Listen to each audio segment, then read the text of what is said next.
Hi, I'm Raju Dapur from World of Paintings. If you are new to this channel and if you like my content, please like the videos and subscribe to my channel as well. And don't forget to hit that bell icon so that you get notified whenever I release my videos.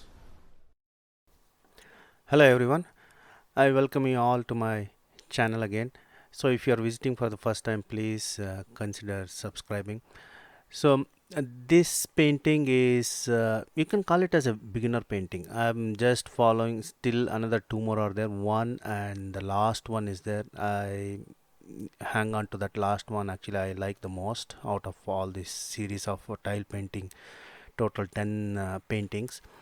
But here I've taken a very simple painting. I think if anyone wants to try as a beginner painting, so this will be the one. And you just need to use just one or two brushes, maximum two brushes, although I've used finger.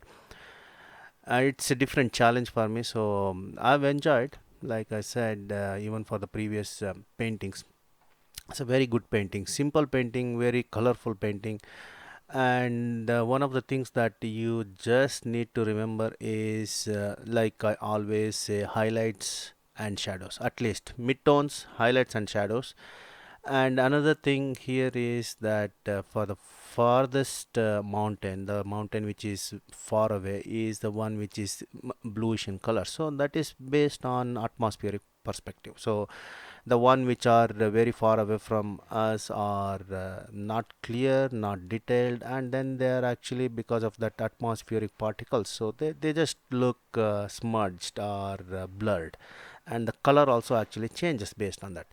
So the ones which are closer to us actually have more and more detail. So that's where you spend most of your time, unless and until you're not interested in putting details. So you can just concentrate on highlights, midtones, and shadows.